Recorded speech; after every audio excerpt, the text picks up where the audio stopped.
FLM, wide open thinking, world-class work, and far-reaching results.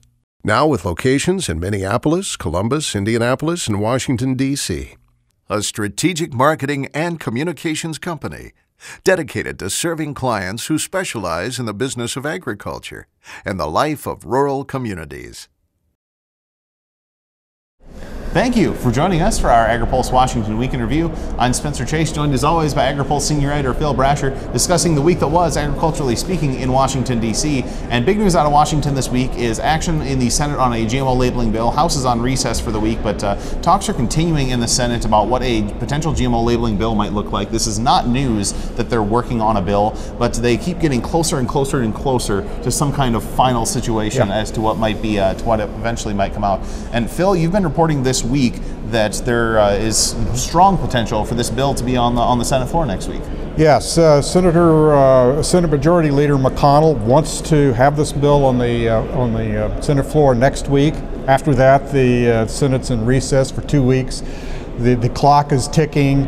Vermont's first in the nation GMO labeling requirement is set to take effect July 1st. The food companies are putting a lot of pressure on Congress and on the Senate Agriculture Committee to get this bill done. Of course, we have a bill that came out of committee, but in the Senate you need 60 votes to get through a filibuster, and that means that they're going to need at least 6 Democrats, probably more than that, to pass this on the floor next week.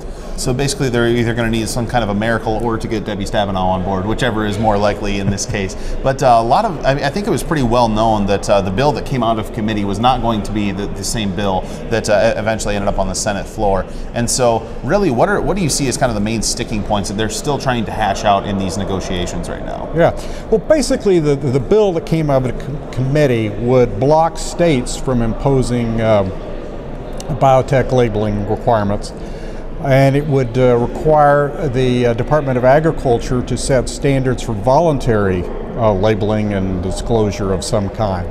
This would essentially allow the food industry to go forward with a program that they have developed called Smart Label that would disclose not just biotech ingredients but allergens and all sorts of attributes through a smartphone code, these QR codes that you see on many product labels, and are also on the internet. But there wouldn't necessarily be wording or a symbol or a special symbol of some kind on the package label itself. And so, but this right now, the way it comes out of the bill, it's up to food companies to do this. Senator Stabenow, the top Democrat on the Senate Agriculture Committee, and a number of other Democrats in the Senate have said it's not enough for it to be voluntary. It needs to be mandatory, or at least there needs to be a trigger to make it mandatory. Interesting. So yeah, there's been a lot of things going on in this debate, and Agriculture Secretary Tom Vilsack has been getting involved the last couple of weeks. He said at Commodity Classic last week that he wants to see some form of mandatory labeling. But Phil and I were talking before we pressed record on this, and it seems like there's a bit of a discussion that needs to be had with the stakeholders in this issue about what Secretary Vilsack means by when he says labeling. It comes down to your definition of labeling. Secretary Vilsack, who is trying to make a public case for the bill that's going to be on the floor next week, is talking about, when he says label, he's talking about the smart label system or something like that. Or if companies want to do it, they could put something in writing on the package. But he's really talking about the smart label system. But you've seen headlines saying that Secretary Vilsack is calling for mandatory labeling. Well, that's not the kind of mandatory labeling that a lot of people think of and what a lot of critics of biotechnology want.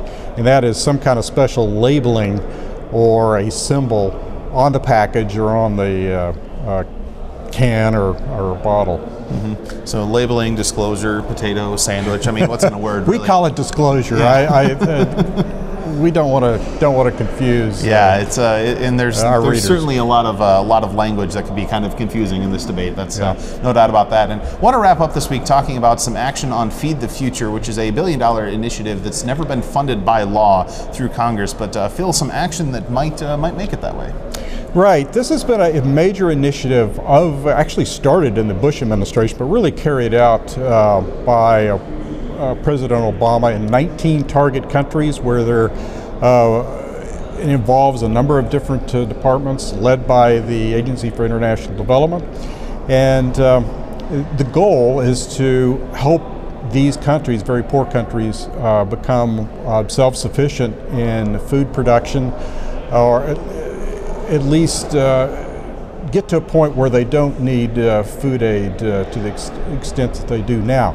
It has never been written into law, however, and there's nothing to keep the next president from just dropping it, killing it. And so President Obama very much wants to see some congressional authorization for this initiative.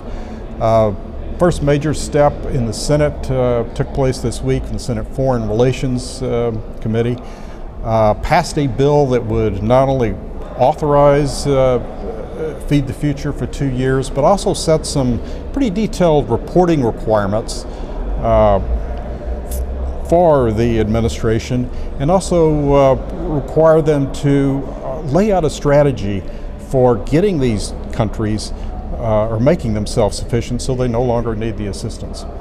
So a lot of interesting things going on Capitol Hill right now, and I would really encourage you to stay tuned to Agri-Pulse.com, because that Senate GMO labeling bill is a very fluid situation. There could be new news on that. Really developing by the day. Yeah, it's especially if they're going to have that thing on the floor next week. That's wouldn't surprise me to see new developments really at any point here. And Phil's been working his sources on that as well. A lot of things happening on that Senate GMO labeling bill, and Agri-Pulse.com is your best source for news on that.